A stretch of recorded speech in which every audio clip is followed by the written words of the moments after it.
అందరికీ కూడా ధన్యవాదాలు వచ్చినందుకు. మరి ప్రాముఖ్యంగా ఫాదర్ రాజు గారు, అదేవిధంగా నన్ను ఆహ్వానించిన మా చైర్మన్ గారు దీపక్ జాన్ గారు, తెలంగాణ రాష్ట్ర ప్రభుత్వం తరఫున ప్రతినిధిగా వారు ఇక్కడికి వచ్చారు. సో చాలా సంతోషం.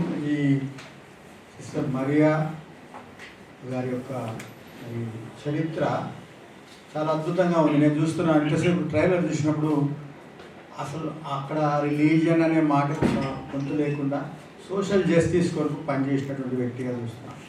ఆదివాసీల కొరకు ఆమె గొంతెత్తి మాట్లాడతాం. ఆమె పై అధికారులు కూడా ఆమె కంట్రోల్లో ఉండమని చెప్పినప్పటికీ కూడా తను ఆదివాసీలతో సహజీవనం కలిసి చేస్తూ తను తీసుకున్నటువంటి ధైర్యమైనటువంటి స్టెప్స్. ఒక విషయం గుర్తు చేస్తాం మీకు, 2 విషయాలు గుర్తుపెట్టుకోవాలి మనం. ప్రేమించడానికి ధైర్యం కావాలి, క్షమించడానికి ధైర్యం కావాలి. అది మతానికి సంబంధించినటువంటి కాదు కాన్సెప్ట్. ఇంతకుముందు పెద్దలు చెప్పినట్టుగా క్షమాపణ అనేది మానవులలో సహజ గుణంగా రావాలి. ఈ క్షమాపణ ద్వారానే మన దేశం వర్ధిల్లుతుంది. ఇంత గొప్ప స్త్రీ, ఒక సిస్టర్ను, మరి ఆమె చేసిన పనిని మరి మనందరం ఈరోజు గుర్తుపెట్టుకుని 123 మరి అవార్డ్స్ తీసుకోవడమే కాకుండా ఆస్కర్కు నామినేట్ అయినటువంటి అన్నమాట. ఫేస్ ఆఫ్ ది ఫేస్లెస్, ఒక క్షమాపణ కాదు అనేటువంటిది చాలా ఇంపార్టెంట్. ఏంటంటే మనము ఎవరైతే అనగారిన ప్రజలు ఉన్నారో వారి గురించి మాట్లాడడానికి నియమించబడ్డాము.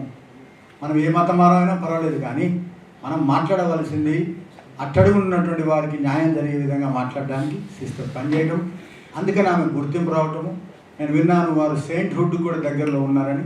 మరి ఆమె లేదు, కానీ ఆమె చేసి వెళ్ళిన పని అనేక దేశాల్లో గుర్తించబడుతుంది.